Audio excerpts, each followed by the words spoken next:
Welcome to the Tarot Tapestry, a weaving of self-discovery, where three tarot mavens put their heads and hearts together to offer their wisdom and insights about the tarot. We hope that you find this helpful in your personal journey to self-discovery and growth. Join us as we explore ways to use tarot for self-reflection and self-correction. Together, we'll discover new ways to use tarot to weave threads of understanding into the tapestry of your life. Hi, I'm Angie. I'm Kate. And I'm Linda, and this is the Tarot Tapestry with the Tarot Trio. We've been talking about the major arcana cards, and we're going through the major arcana, but because we're, members of a bigger tarot a bigger tarot community, we came across a spread on one of our fellow tarot folks' website when she did her podcast, and we'd like to talk about that today. That was beautiful, right off the top of your head. That was great. Perfect. Extemporaneously. Now I have to say I have no idea what that word means. Extemporaneous means you just speak. You haven't rehearsed it. You haven't written it down. You're just extemporaneous. Okay. It's another word for spontaneous, I guess, but it means more. It's more in terms of verbal expression or versus spontaneous. I love the word. I just never is more like spontaneous is more like you just do something, you have the urge to do something. But extemporaneous is like if someone said, get up and talk about quilting, I could just get up extemporaneously and talk about quilting without having to have a script or, that kind of thing. Gotcha. Well, thank you for explaining that to me. You're very welcome. So I have to say, I really loved listening to her talk about the golden shadow. I usually think of the shadow and more of the things that need to be worked on, right, as part of your self-growth. But when she started talking about the golden shadow, I was like, it puts like a positive twist on going within, and trying to understand yourself better. And it's like, I feel like I lost sight in how tarot is not only for working on things and improving ourselves and finding the things that, that may have caused us pain or hurt and that are affecting our emotions and our actions. But, it's also going in and finding those things like she talks about that are very positive in our lives that maybe we're not taking advantage of or that we're not looking deep enough into, that are like little golden nuggets of things that we have that we're just not using them maybe in the ways that we could because we have some repressed feelings about them. I love that. Yeah. I also like because it's a different way to look at your shadow of, okay, this is a thing that I'm doing that I don't like. But if I express this in a more healthy way, then maybe it is part of my golden shadow. It's say that you really like a clean house. Okay, that's not a bad thing. That's a good thing, being an organized person. But if you like a clean house so much that you make all of your housemates miserable because you're like, you left a crumb on the counter and, and then instead of saying, what's wrong with me? How do I stop this? How do I stop being this way? It gives you a more nuanced and subtle view of the behavior that you're, if you were punching people in the face, then yeah, that's just something you need to stop. There's really not a good expression for that. Getting rid of your frustration in that particular way. But if it's staying organized, or being kind of a perfectionist at work or any area of your life, if you can step that back a few and learn how to engage with the healthier expression of that behavior, I think that's a good way to look at the golden shadow. Because like you said, there's so much of us, we're always, what's wrong with me? How do I fix myself? Mm-hmm. So I was reading the Greer reversals, which I really like her book of reversals because she also puts the upright version, the upright meaning on each card. as well. So it's a really good book just to have when you need a little extra oomph. But I was reading The Empress because that's what we originally had planned to talk about. But then when Angie was talking about the spread, and I had been reading it, so this is really interesting. It came across. So because this is a couple paragraphs, because the card is associated with community and society, the reversal can suggest condemnation and disapproval of traditionally unacceptable behaviors, especially errors in etiquette, hedonism, role reversals, unlicensed unions, extramarital affairs, or illegitimacy. This may be particularly apparent if you are projecting the Empress onto someone else. As a manifestation of what Jung called the bright shadow, she is the impossibly idealized woman, whether mother image or beauty queen or model. Otherwise, you might see her as overprotective or destructive. On the inner level, you could feel you are not seen for who you really are, or you may hide your true self under the guise of conventional feminine attributes. So I thought that was really interesting. Yeah. I like that, hide yourself. Yeah, I mean, I was, I don't know who I was talking to. Maybe I was talking to Denise, my friend who's helping her bake. And, we're both gay. And it was just like, I think I was maybe it might have been the only teenager in the world that my mom begged me to wear makeup. She begged me to wear makeup and lipstick. And she would just say, if you just flirt a little bit, if you just, the boys would like you. And it's like, if that's what I have to do for somebody to like me, then I don't need them to like me. And this was in my teenage years when I'd already spent my childhood being pretty much alone and figuring out that, I could survive without having a bunch of giggly girls around me. So it's like, they don't like me. I don't care. Even now I go on social media and then I see people, they're all upset because they got, nasty comments and they're in their whatever because of what they said. And, death threats and that kind of thing is a whole other level. But just people not liking their stuff or being snarky or even being mean or whatever, it's like, you don't know these people. You're never going to meet these people. Why are you upset? Well, why do you care what they think? Put your stuff out in the universe, and if people like it and you get money off of it, great. And if they don't like it, fuck them. Who cares? Yeah, it's true. It's just like, how can you be so upset over what a stranger thinks? I mean, I truly don't get it. And I think, now, if somebody said, I found you, I know where you live, I'm going to come and hurt your family, that's a whole other level, but it's just like, oh, you fat bitch, you don't know what you're talking about. It's like, fine, go look at somebody who's not a fat bitch, if that's how you feel. Hi, Linda. Like, I love you, Linda. I love you. Avert your eyes. I wrote down, transcribed a few things that was said on the podcast that I wanted to mention. So I loved how, and this is Shannon from the Tarot Diagnosis, her podcast, when she was talking about the golden shadow, and she referred to it, and I love the word container, right? Her exact words were a container of our repressed authenticity and even our potential, what we could truly embody and become. And I was just like, my God, can that not summarize what the golden shadow is? And just that idea of, isn't that part of what we do on this journey in life? And when we're doing tarot or astrology or any type of divinatory practice, it's like we're trying to find our authentic self and show that to the world. We're trying to find it for ourselves first, and then to have that authentic mask out there in the world.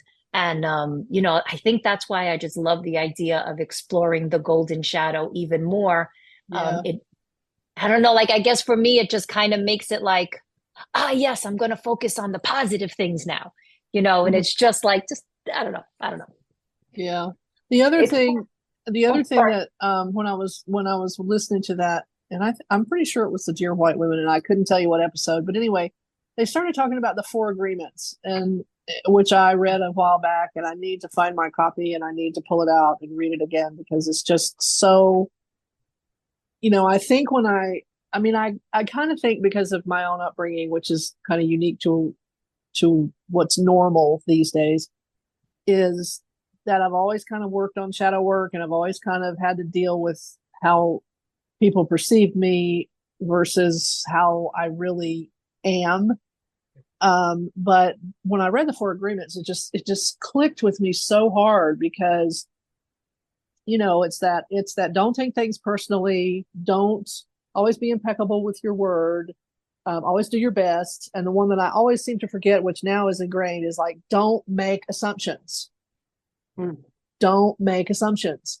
And that's so huge because it changed me in a lot of ways to where people were, where I would take things personally, when somebody would say something or use a tone of voice or whatever. And then when I read that, it was like, you know what? The other way of describing it is a friend of mine used to say is don't think for people. You're thinking for somebody. You don't know when that woman snapped at you over the counter that she was upset with what you did, or that her husband yelled at her before she left the house, or her kids were sick, or, she got reamed out at work, or she just had a bad day and the dog vomited on the carpet or whatever. You don't know anything that, it has her tone of voice has nothing to do with you. When you know that you've just been doing what you normally do, when you're pleasant, when you're doing your thing, when you're trying to help, when you're doing your, whatever it is, and then you get something that comes back to you that's completely inappropriate response to whatever you did, it can't be you. It can't be you. It has to be something going on with them. Maybe they just are a bitch. Who knows? But maybe they've got stuff going on that they're never going to tell you about. You're not going to know. And giving the same back is never going to make anything better. Yeah. I mean, there are times when somebody's coming for you and you just have to stop them, by just like, wait a minute. But yeah, and I know there are times when I've been in situations on the phone with customer service people and I've been upset, and I said, look, my voice is raised. I'm really frustrated. I've been going round and round with this for however long I've been going round and round with it. But I please let me tell you that this has nothing to do with you. I'm frustrated with the situation, but I appreciate the fact that you're trying to help me. And they're like, oh, it's okay. And it's like, because I don't want them to think that my voice is getting all mean at them. It's like, it's not them, it's the situation. Should we pull some cards? I was thinking we could read for each other. Like I could read for the two of you and then one of you could read for me, or one of you could read for the two of us. And that'd be great. Okay. Or we could just do a kind of a chime in round robin kind of thing. I like the round robin thing.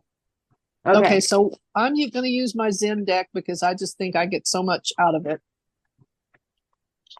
I just got my regular Smith. I am using a deck I haven't used in a really long time. Oh my God, the Dark Mansion Tarot. Oh my gosh. Dark Mansion Tarot. I haven't used this deck in a while, and I don't know. It was sitting there and it just called to me. I looked through all the pictures and I was like, yep, that's the one you're going to use today. That sounds interesting. Okay, yes. I'm going to describe the spread. This is the Tarot Diagnosis Golden Shadow spread, and it's a 3-card spread. Okay. The cards are just laid out 1, 2, 3 from left to right in a row. Card 1 is to represent your unacknowledged potential. Card 2 is an obstacle preventing you from embracing that potential. And card 3 is how you can integrate this hidden strength into your life. Nice. So do you guys want me to pull for one of you, or are we all pulling for ourselves? How are we doing this? Why don't we just all lay them down and just talk about them? All right. And I'm just gonna, which I normally don't always do, but I'm just gonna pull from. I've shuffled and shuffled and shuffled, and I'm gonna shuffle and shuffle some more, and then I'm just gonna pull off the top. Yep.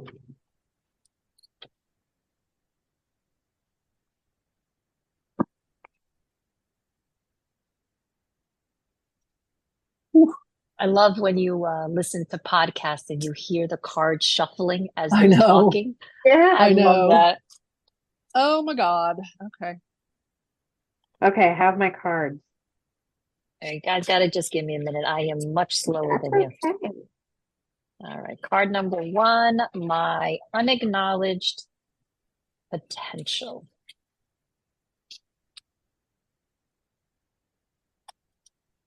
Obstacle preventing me from embracing this potential.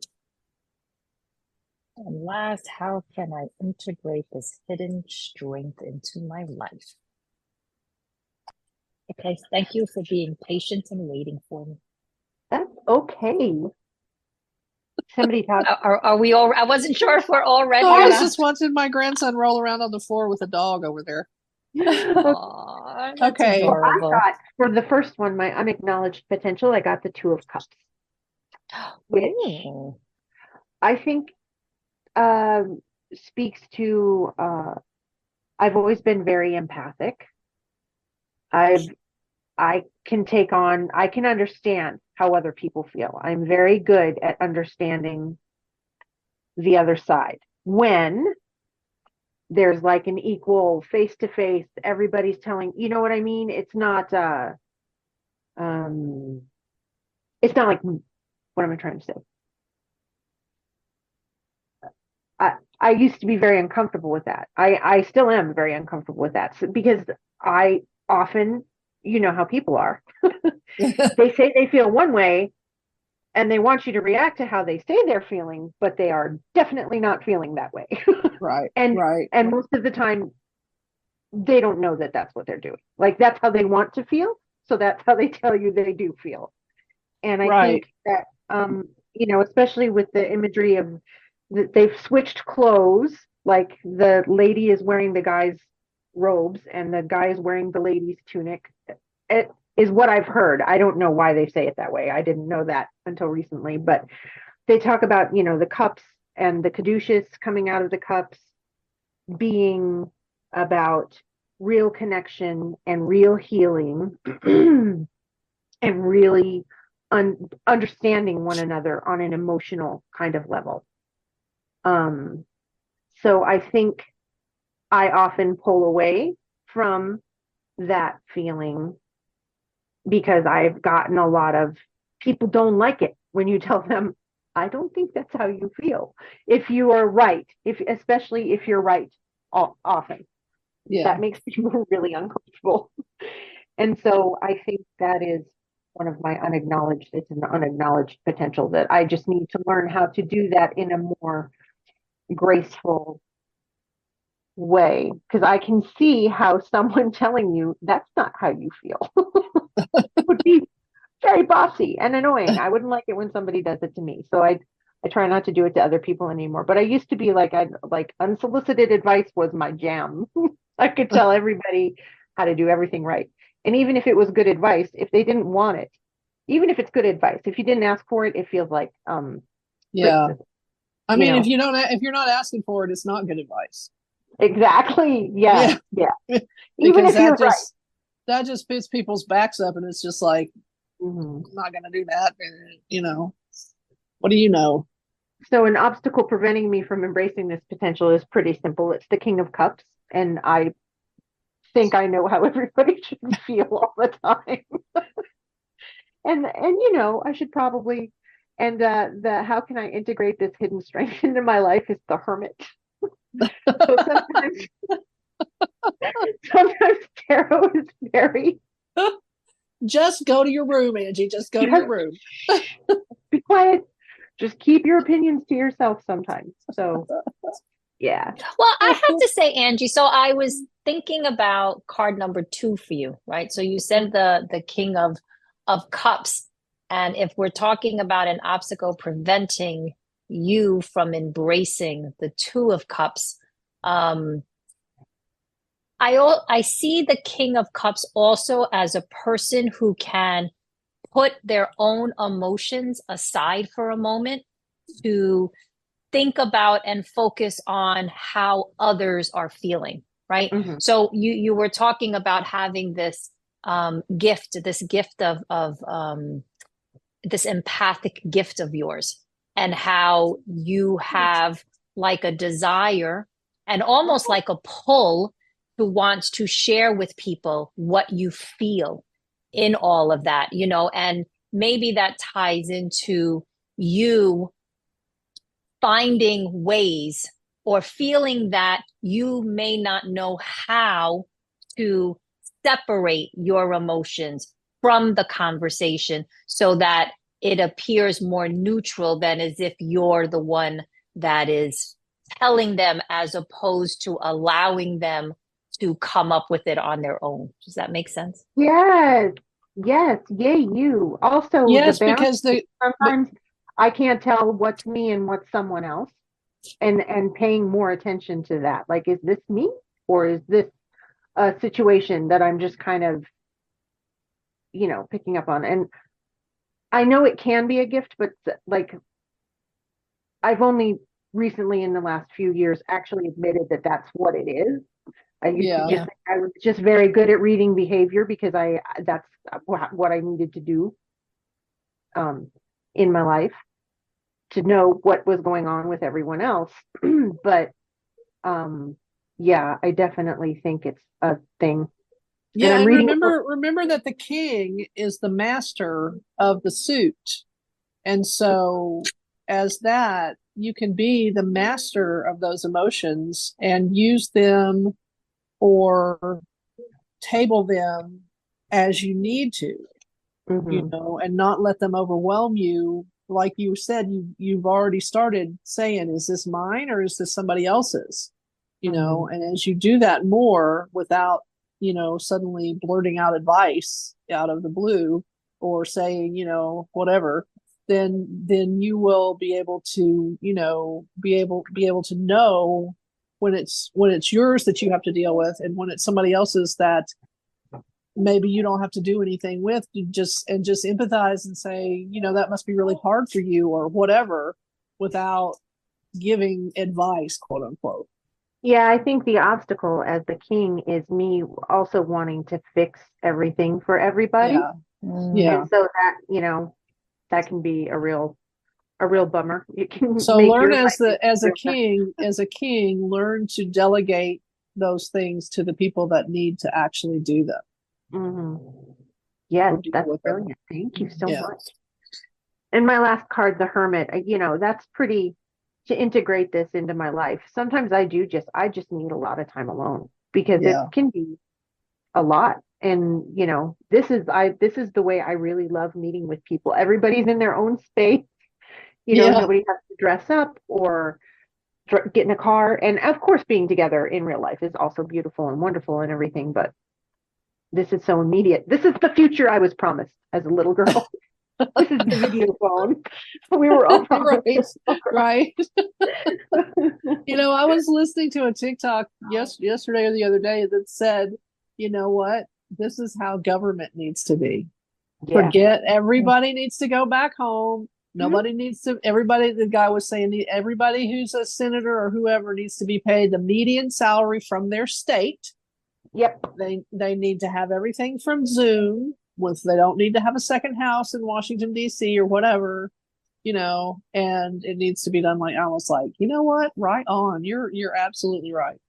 Yeah. We discovered in the pandemic, in the pandemic that most meetings could be handled by emails, although W's company didn't seem to get that memo. So yeah. I was thinking too about that hermit and the idea of using the hermit and that means of, going within, you're by yourself, you're in your space, you're focusing on what's going on.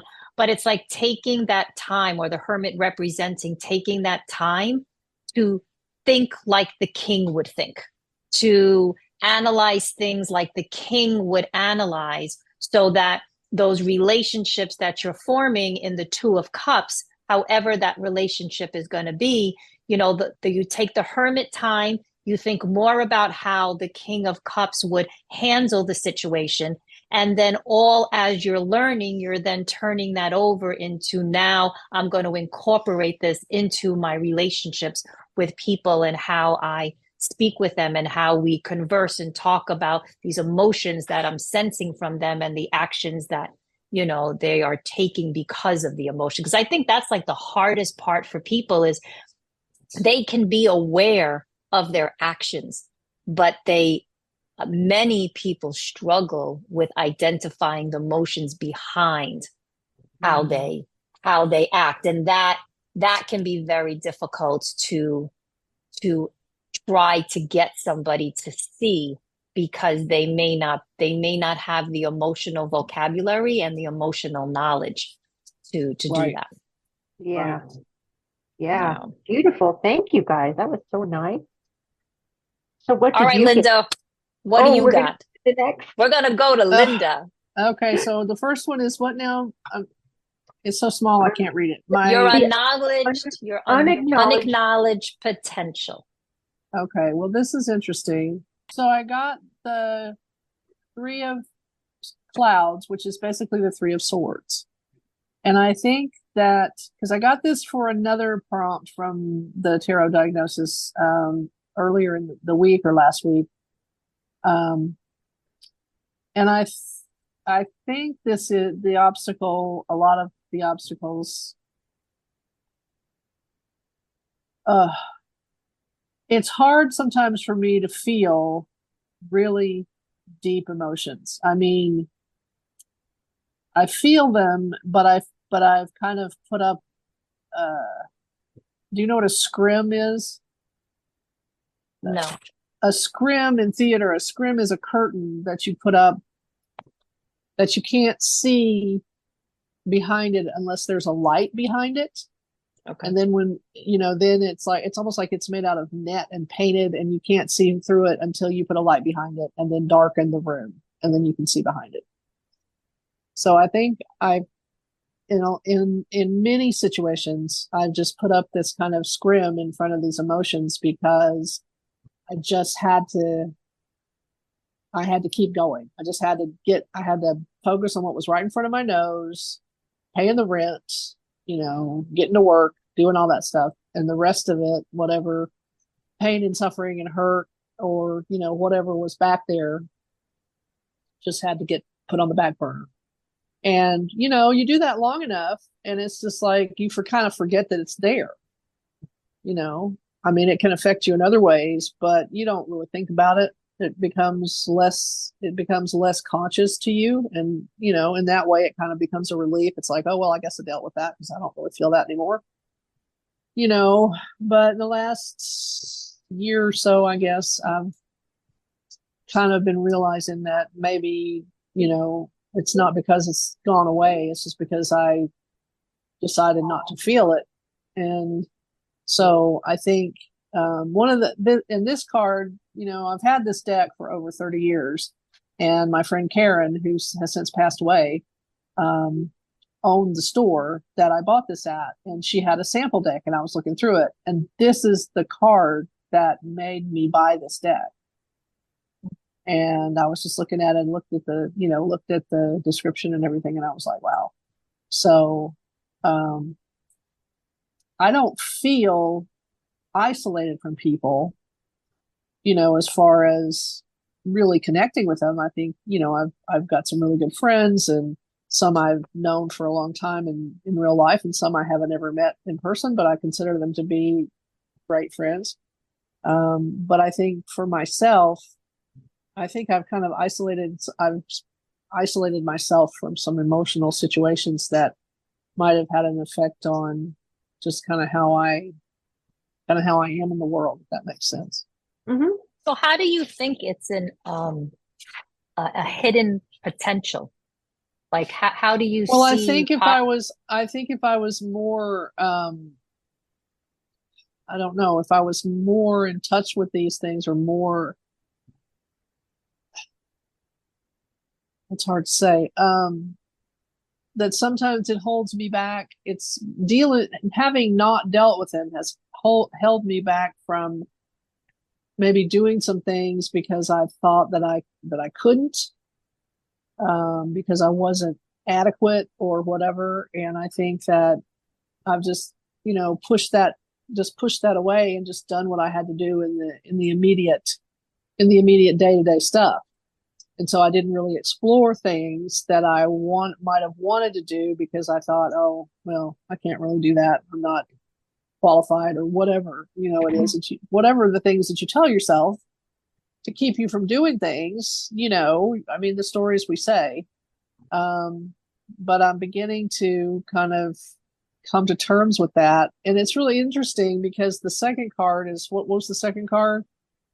An obstacle preventing you from embracing that. And this is the Three of Cups. So okay. Two threes, which is really interesting.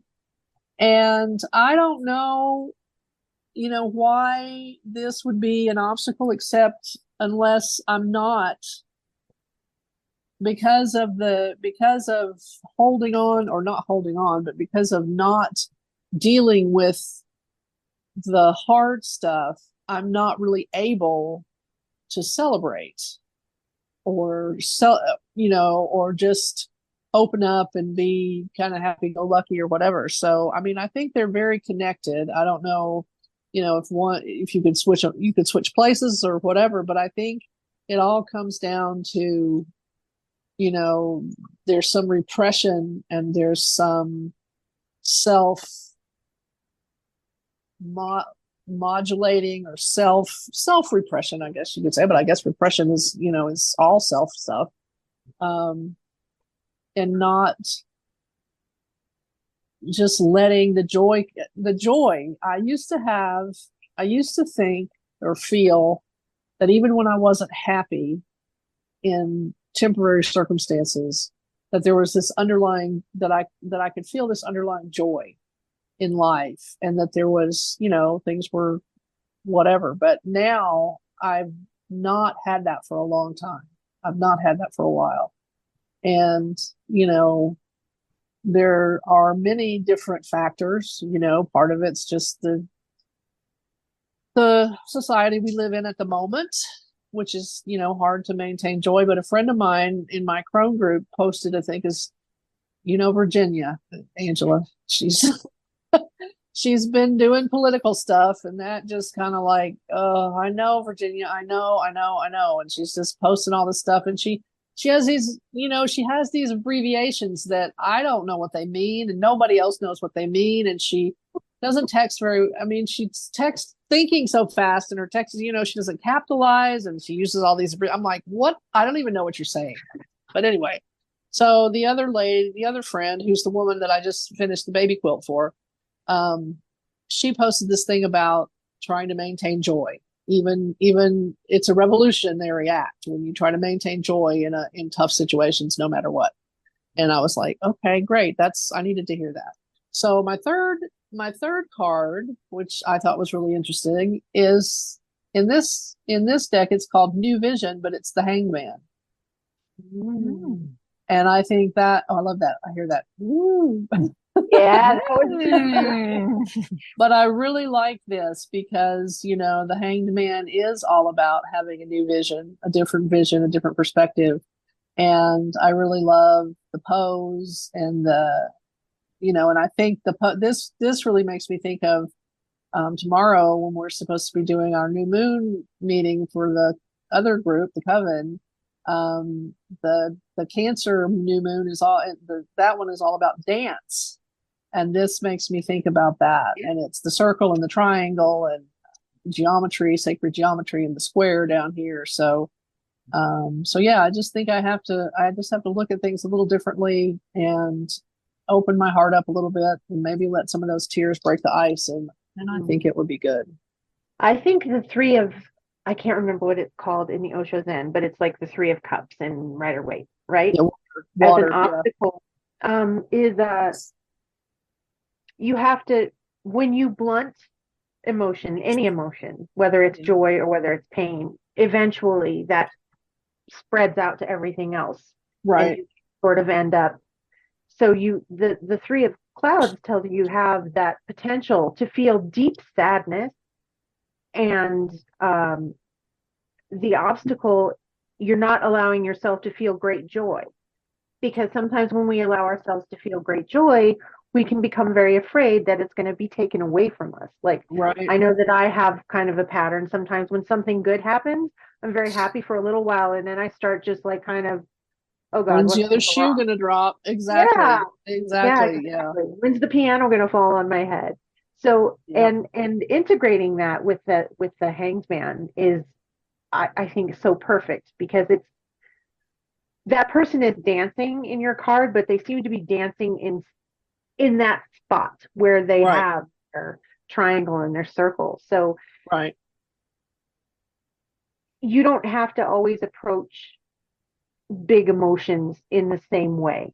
You can approach them from a different position, from higher or lower, or sneak up behind them more. Right. That's So, true. That's true. Yeah. and And sometimes, I mean, something fell out of my pocket. Oh, a dime. I dropped a dime. oh, Sometimes you'll be doing something else, and then this thing will come forward when it's, not expected. Like tomorrow is the 34th anniversary of my father's death. And I realized this week that he's been out of my life longer than he was in my life. So, I mean, that's fine. He would be 97 because he was 30 years older than me, and he would hate it. He would have he hated getting older. He hated having to take medication for whatever condition it was. He would have just hated living to 97. And so, it, I'm not sad that he's gone. I mean, I am sad that he's gone, but I know that he would have hated being old. mm-hmm. And so what happened, but, but yeah, it's just, I thought that hit me yesterday. I'm like, wow, 34 years, and you were 33 when he died. So now, wow. Okay. So Yeah. just, so things like that, and July, like you had June, I have July, because the 11th is my mom's anniversary of passing, because both my parents passed in July. But I have a fun thing to look forward to, because my great grandson was born in July. So we're having his birthday party. He'll be 2 years old. He'll be 2 years old on the 12th. So, so the day after that, the day after my mom passed on the 11th, I have, the new kid comes in, and he's just so happy. He's just so happy to be here. It's like, wow. And so that's beautiful. Yeah. Every time I see a picture of him, he's just like, yeah. He's already he's already learning how to fish. He's already caught a fish. He's just, So yeah, I don't get to see him that much, because Denver is, even though it's not that far away, it's still that far away. But I'm going up there for the party, and I'm going to take my granddaughter to the art museum because she loves the art museum, and so yeah. My stepmom and I, that was one of our favorite things to do. That was one of my favorite things to do with Katie. Was oh go yeah, to the art museum. Yeah, the Denver Art Museum. Yep. Oh yeah, and I love it because at the Denver Art Museum, kids can go to the art museum for free until they're 18. Mm-hmm. Oh and wow, I think that's wonderful. Yeah, that's wonderful. That's fantastic. Yeah. So I had a question for you. So I kind of saw the three. You said it was the three of clouds, but when I first looked at your picture, I was thinking of like ice, like crystal. It is ice. Is it crystal? Oh, okay. It is ice.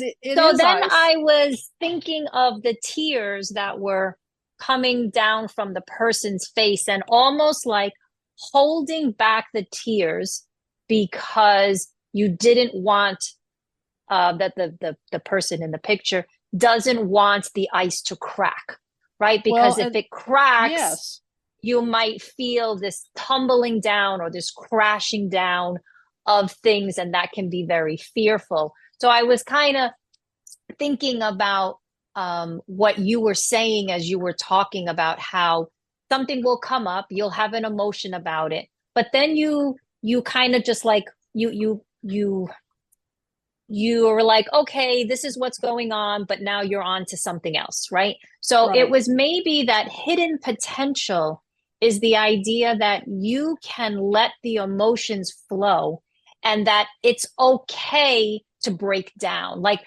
sometimes an emotional breakdown, or not a breakdown like you're having a mental Right. breakdown or an Right. emotional breakdown, but by breakdown I mean like allowing to truly feel the emotion and even the crying and the pain, or however your body manifests those emotions, that it's okay to allow yourself to feel that way, that it's okay. And it's not something that needs to be looked at. Oh, no, no, no, no, no. I don't need to Yeah. do that. That's not something that I need to do, because it can be very, very healing and very refreshing and very cleansing. Like I really feel and see tears as cleansing the emotional energy that fills up in our body. It's like taking that cup filled and you're pouring it Right. out, and then you're filling it up and Right. you're pouring out what's not necessary, what is not helping you. And then if you looked at the Three of Cups, I kind of saw it as, well, maybe there's something inside that maybe makes you think or feel that if I allow myself to break down, that maybe that might interfere with my relationship with other people. Maybe I may not be able to feel comfortable enough amongst my closer community to allow those emotions to come out, and maybe that they might see you in a different way, or you're thinking in your Yeah. head that they Yeah. may see you, that you're not this strong person that maybe everybody, because that's like, I see you as a very, very strong woman. I see you as a woman who like thinks very logically about things. I see that, you know, you have emotions, you see the emotions, you understand the emotions, but you're very logical about your emotions. That's kind of like that feeling that I get from you. And maybe it's just saying, don't be so logical about them. You know, like Yeah. there's like a hidden potential there to not be, and to really feel. Does that make sense? Like, I hope Well, it I'm not does, like because insulting you or making no, you no, because feel in any negative way. the actual thing in the book, it says in our society, men in particular have been taught not to cry, to put on a brave face when they get hurt and not show they're in pain. But women can fall into this trap too. And all of us at one time or another might feel that the only way to survive is to close off our feelings and emotions so we can't be hurt again. And Yeah. so it says this can make us frozen, rigid, because deep down we know that one small break in the ice will free the hurt to start circulating through us again. The rainbow colored tears on this person's face hold the key to breaking out of this, quote, isolation. And it's spelled ice. You Yeah. know, the tears, and only the tears, have the power to melt the ice. It's okay to cry, and there's no reason to feel ashamed of your tears. Crying helps us let go of pain, allows us to be gentle with ourselves, and finally helps us to heal. Mm-hmm. So Yeah. exactly. And I know this, and I mean, it's funny because I'm a sympathetic crier, because if somebody around me starts to cry for a reason, I will start to Mm-hmm. cry. I Yep. do that. I've done that forever. And, you know, but I'm crying because of their pain, Yep. their emotion, or whatever it is. And I cry at movies, and I cry at Hallmark commercials, and I cry, you know, so I do cry, but I very rarely cry for myself. Mm-hmm. It's very difficult for me to cry for myself. And sometimes it's like, okay, what is a movie that I've watched and it really, you know, it really gets me, because I'll have to like do something like that to get me going. And then I just have to stop the movie and, you know, focus on my own feelings, you know, but Yeah. it's really hard Yeah. for me, even, you know, even talking about people passing away, because partly because I have a different view of death than a lot of people. And Mm-hmm. I honestly don't look at death as the end of anything but the physical body, because I think Yeah. your energy and your spirit and everything is, you know, I mean, my friend who's passed, I talk to her all the time. I talk to my mom all the time. I talk to my dad sometimes because he's like, I know you're out there and I don't need to talk to you that much, but when I need to, I will, because that was kind of our relationship. But I mean, even after he died in the house I was living in, and I watched the coroner take him out of the house, but even after all that, it always just felt like, because he was a great napper. He loved a nap, my dad. When I was in the house, it always just felt like he was back in his bedroom taking a nap. It never felt like he was gone. And so sometimes it's, it's hard to get going on a good cry unless I have a little help. Yeah. And you know what? That's fine. I just, I just kind of see, because I see it around other people too. It's almost like you said in that book, like you feel like, no, I'm not supposed to do this. That's just what I had thought about. It's helpful. I know that it's helpful. And I know that after when I have a situation like that and I finally do whatever, whether I'm having a conversation with somebody else or whether I'm watching that movie and it just hits me right or whatever, I know I feel better. And I know I feel like I've released stuff that I've been carrying around, too heavily. And, but it's just not something I can do very easily. Yeah, absolutely. And you know what? Those hidden potentials or those hidden treasures that we have, they're kind of hidden for a reason, right? Because there's something, that is kind of making you not want, to examine it more. Guys, Can you just hold on? My husband is leaving and I just want to say goodbye to him. Sure. Give me a second. I'm going to have to look up 3. We were going to talk about the Empress today, which is also a 3 card. Hello. That's right. It's a 3. With the 1 and the 2, you've got and then, so,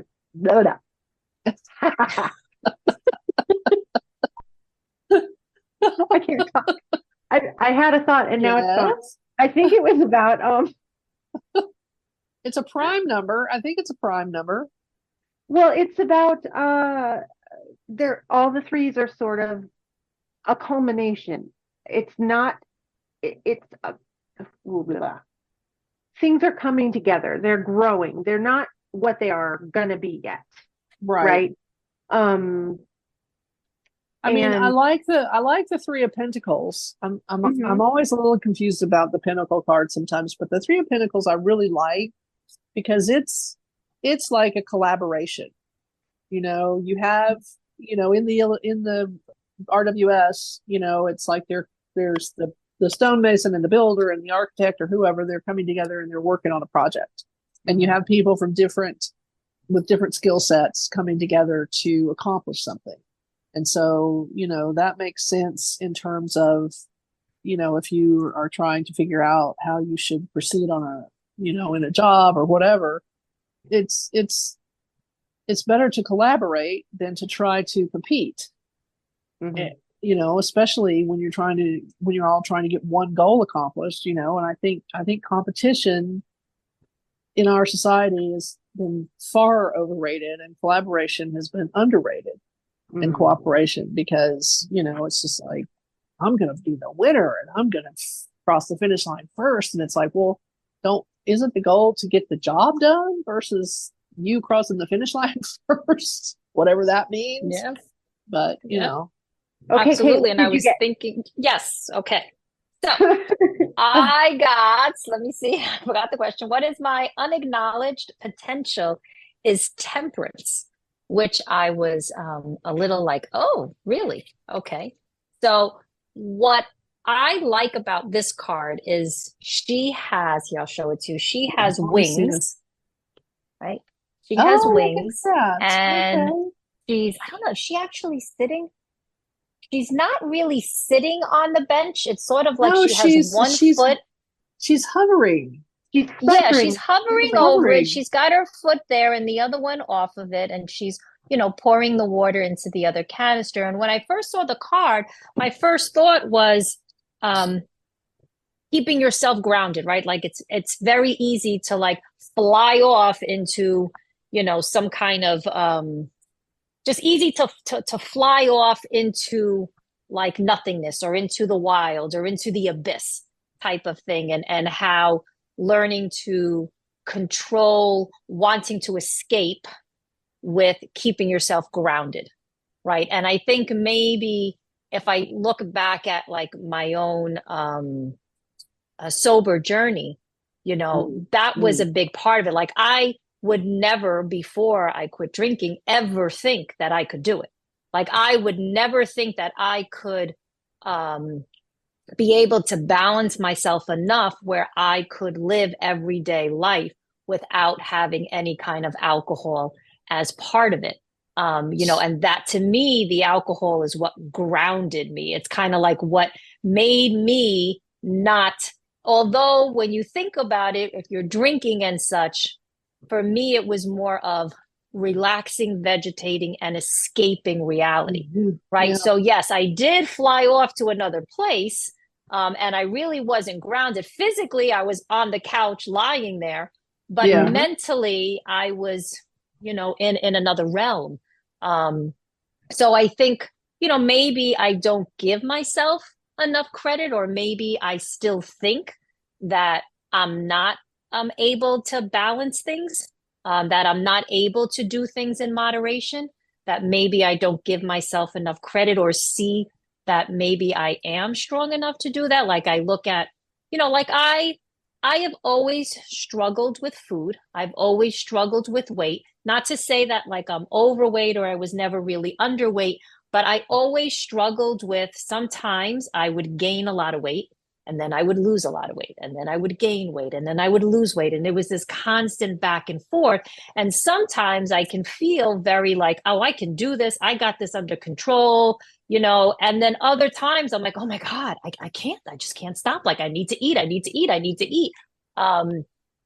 So, maybe for myself, looking more at the areas in my life where I have incorporated temperance, where I have been able to balance, where I have been able to keep myself grounded and not flying off somewhere, is something that I need to focus more on to help me with the things that I'm going through right now. That was like the only thing that I could think of.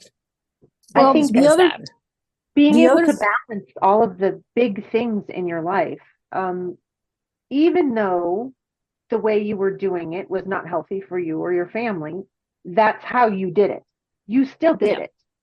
It just wasn't the way you wanted to do it. And sometimes when we fuck up that way, we have a really hard time trusting ourselves to not be an asshole again. And I think that card is telling you, you can trust yourself to know how much of this and how much of that, when it comes to emotions, when it comes to food, when it comes to activity, you can trust yourself. And sometimes you'll make mistakes, and it's fine.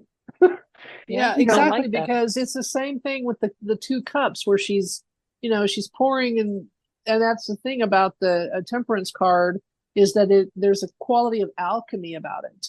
And so, you're mixing to get the right balance, to get the right proportions, to get the right, the right chemistry for how you need to go about, moderating your life. And I think Angie's right, that you've certainly proven over the years of being sober that you have the capability to do that. Yeah. And you can rely on that.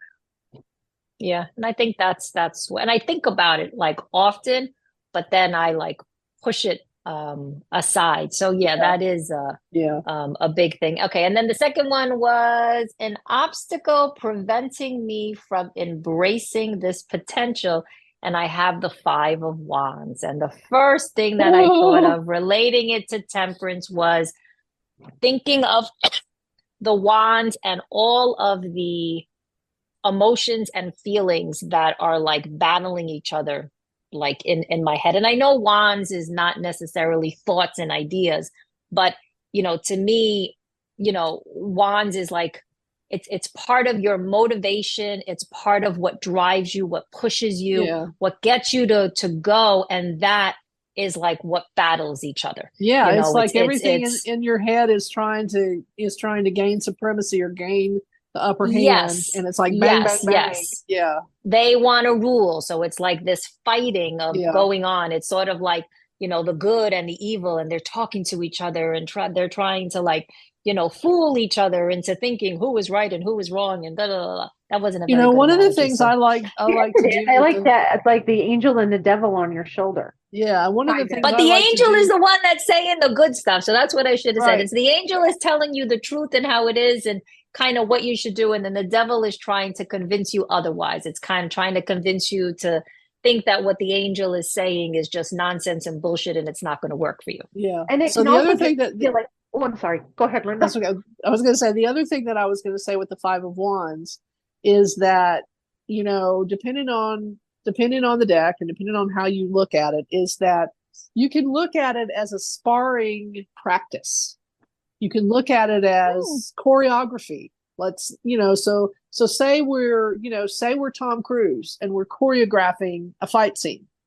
And we're gonna have this one over here, and you're gonna bend over this way, and you're gonna turn around, and you're gonna hit me over here, and you're gonna do this, and you're gonna do that, and it's all a choreography dance because at the end it's gonna be this beautiful scene that looks chaotic, but it's all very planned out. Oh, I like that. And so I like to look at the Five of Wands as that's your opportunity to practice. That's your opportunity to spar, so that when something comes up, you've got to move for it. I've got to move for this. I can put you around here. I can put you under my arm, or I can dance around, your backside and get over it and whatever. So to me, it's like choreography or, practice to get, I love that because then you just made me think of this idea of conversations with yourself, right? Or conversations with the many selves and throwing out the pros and the cons and listening to what this one is saying and thinking about it for this one and weighing your options type of thing. An internal brainstorming session. Yeah. Yeah. Where you're not beating yourself up, or they're not beating them, but they're throwing out different moves, different ideas, different concepts. And, in the context of what looks like a mock battle. Yeah. Oh, I like that. All right. And then the last one is, what is it? How can I integrate this hidden strength into my life?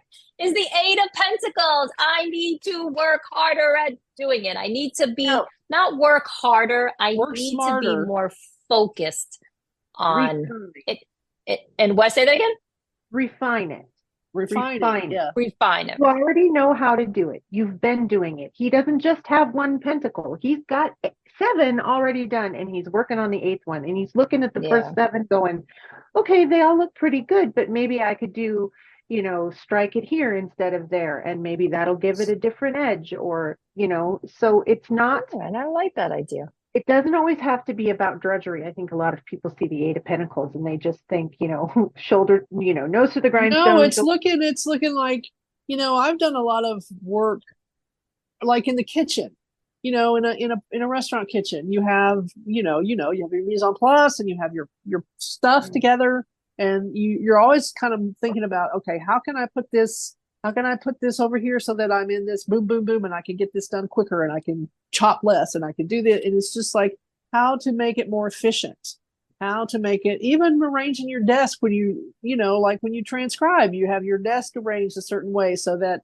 you're quicker on the draw at certain things, and you don't have to take your hands off the keyboard so much. And, so it's like that. It's like, what you're doing. Now you're just taking it to the higher level of doing it so well that it looks easy.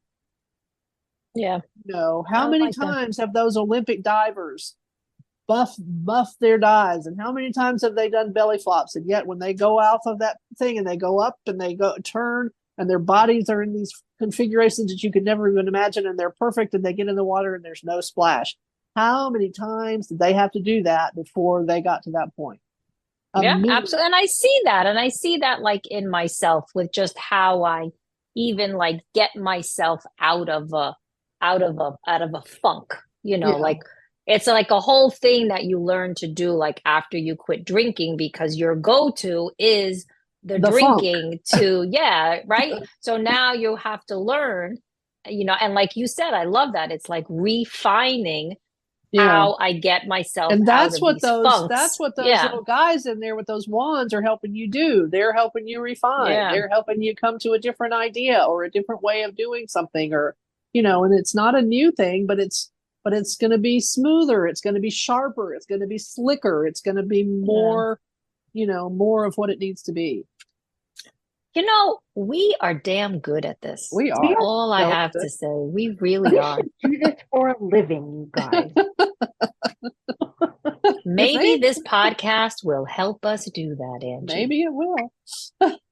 Listen, I saw people who are quite poopy and icky make a lot of money doing this stuff. And if there are 8 billion people on this planet, there's got to be a couple of hundred who want to give us money to get reading.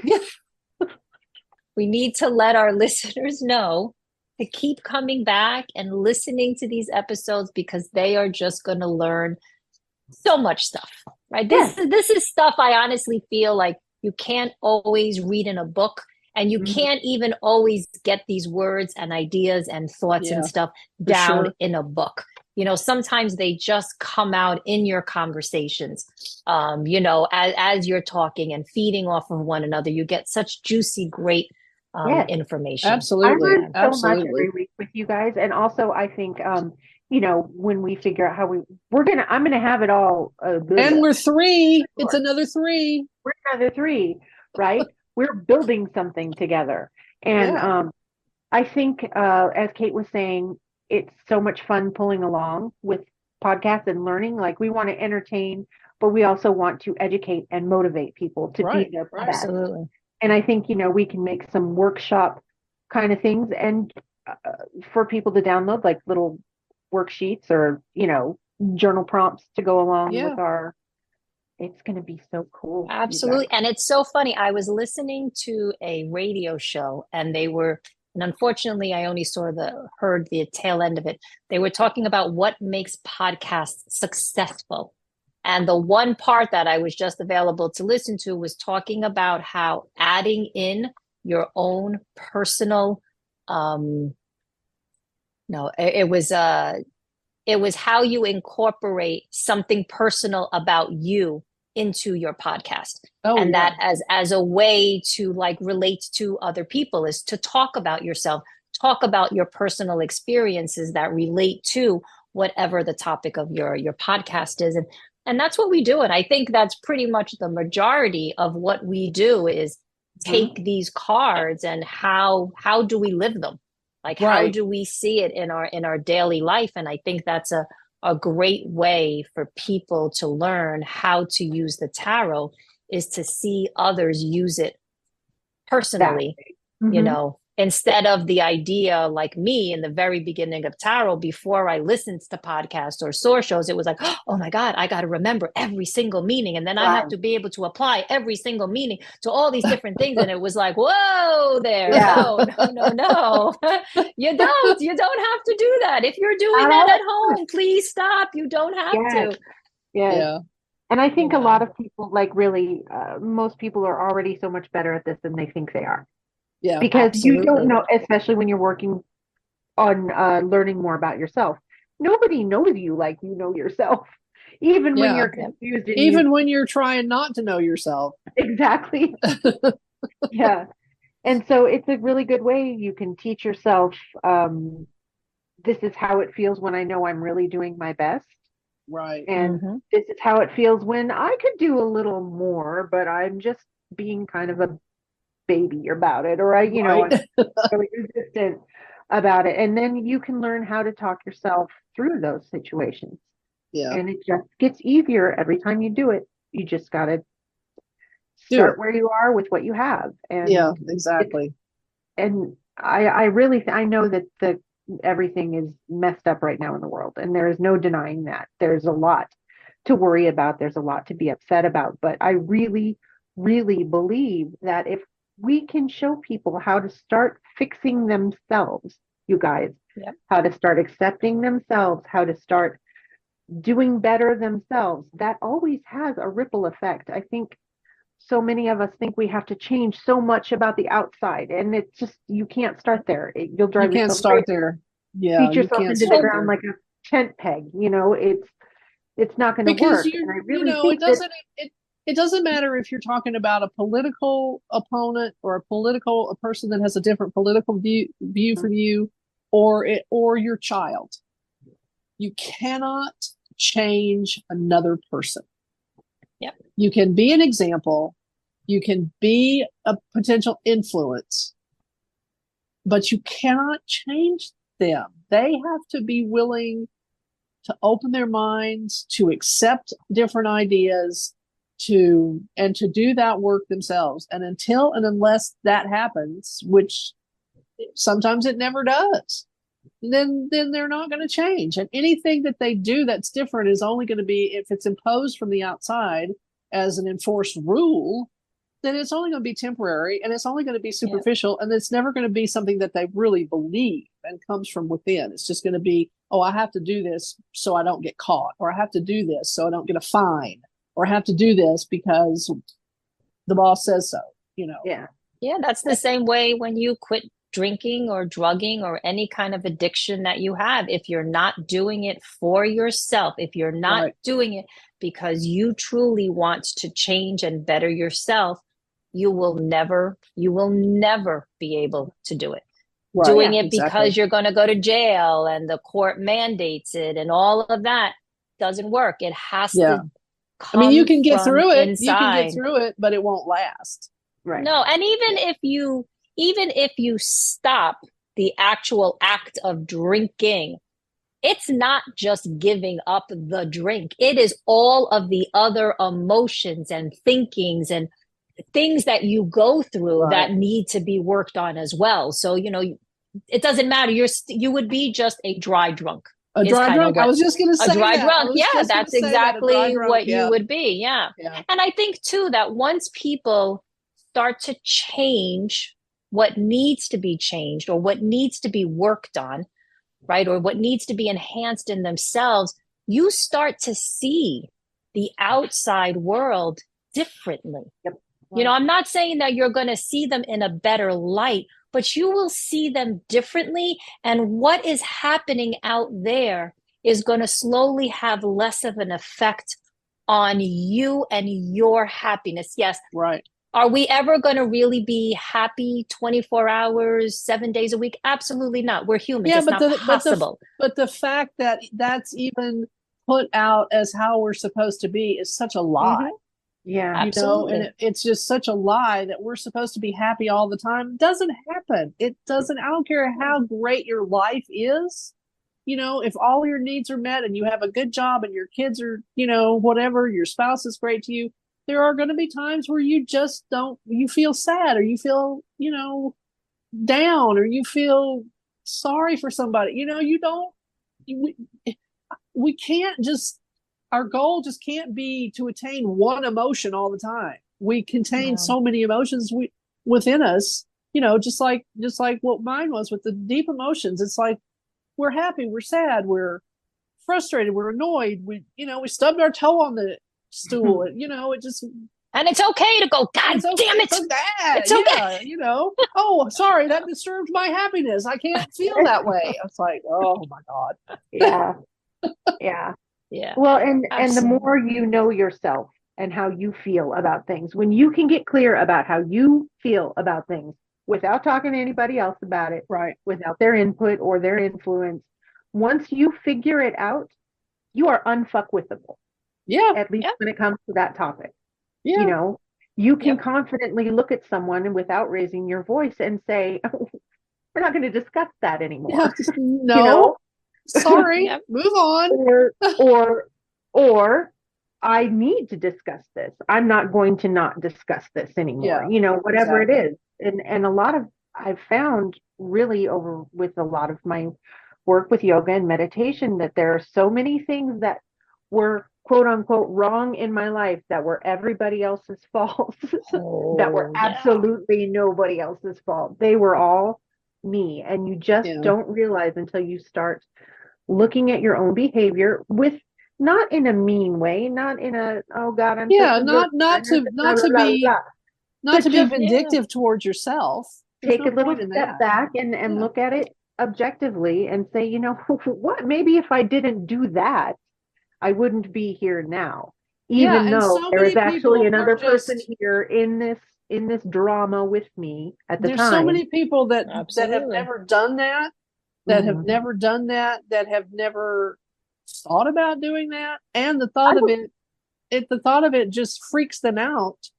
I'm like, I was one of them how can until you I was not about say to 40. yourself, how can you Yeah. not say to yourself inside of like, why do I think that, some person is inferior to another person because of the way they look? Why do I think that? Why? Because Do I society tells me why. That's well, why. yeah, Yeah, but it's that's just just a it. lot It's of just Yes. people like, end up just doing things because that's what they were told and that's how right. they And that's what do happened to it. me when I started reading science fiction when I was probably like, I don't know, the sixth or seventh grade. I started reading types of science fiction. And one of the first things that I started to question was religion. And it Mhm. was like, okay, do I believe this because I really believe it? Or do I even believe it? Or do I just go along with it because this is what they told me that I need to do? And, I have to go because my parents say that I have to do it. And, I came to realize that I didn't believe any of it. And what I believed was totally different, you know, and I didn't feel bad Absolutely. about it. Yeah. And I I think didn't. too, like when, as just like advice to, people who are kind of just getting started with using tarot for self-growth and such, is, spending the time on working on the tarot by yourself. But I really do think too that finding a community of like-minded people is Yeah. like really, really important. I think, we are so capable of doing so much on our own, but you can't Yeah. do it all by yourself. We weren't, Yeah. I honestly feel we were not meant to take care of all of our problems and live our lives by ourselves. That is not the kind of species that we are, Yeah. and I think finding a like-minded community of people is like really important in helping with your self-growth. And if you are doing tarot for the first time or astrology for the first time, go out there on the internet. And yes, you know what? You may get to some places and you may try it and you may be like, this is not for me. And don't think that everyone has to be the one for you, because Yeah. all these groups and communities are different. Yeah. They I've may all told, talk about tarot, they may all talk about yeah. astrology, but how they communicate with one another, the way the information is, circulated and such, is very different for different communities. And I think I went through a few of them before I came to the Yeah. one that we all met. Right. That to And me was the best community so far that I have found. So it's okay to try different ones to yeah, find the Yeah. for one that sure. For fits you. sure. Who Yeah. use the cards in a similar way to you and having discussions with them, well, it's taken my practice and my my study like next level, Oh, because yeah. every time you meet with somebody and have a conversation about this, somebody says something that you've never heard before and it makes Absolutely. sense, and it's And just it's the so same exciting. card. It's the same cards you've been looking at for Yeah. years. And it's like, wow, I never thought of it that way. Mm-hmm. Yeah. Yeah. Yeah. Yeah. I like that Five of Wands. Like I would Yeah. never have thought about it as a strategic movement, that you were having in your brain. Like you were talking about a fight scene in a movie Yeah. and planning it out. Like I would never have thought about that if I did Yeah. I not have mean, a and so, conversation. and it all depends on the context of where it lies. Mhm. Sometimes you lay it down and it's like, oh man, we are just at cross purposes. We are fighting each other. We are going at it. And, that's what it is. But sometimes it may not be that. And that's just the beauty of it because, and Angie knows because we've known each other for, I don't even remember how long we've known, 12 years now, 12 or 15. Probably. Yeah. And we're both just kind of extreme introverts and we do not like to join things.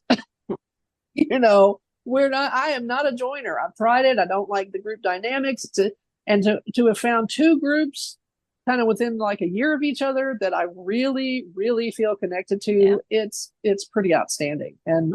And you know, I just give props to Shannon, and you know, every day that she can maintain this group the way that she has.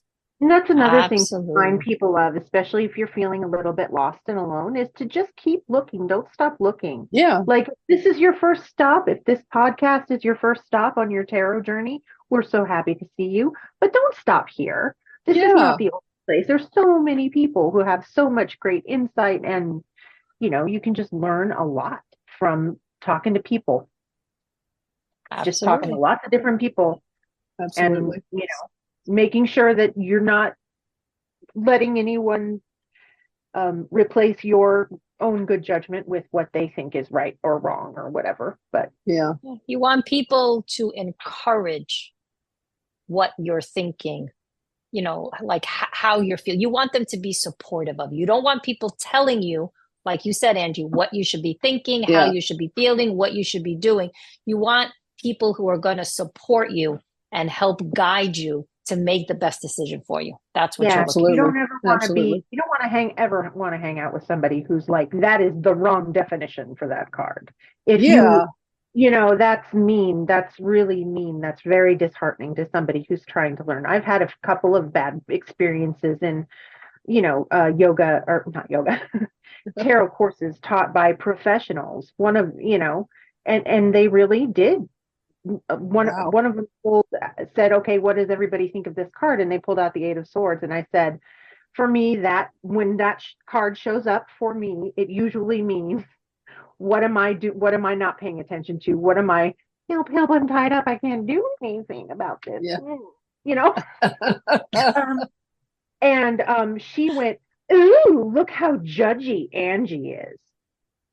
Oh my gosh. Oh my. In a recorded class.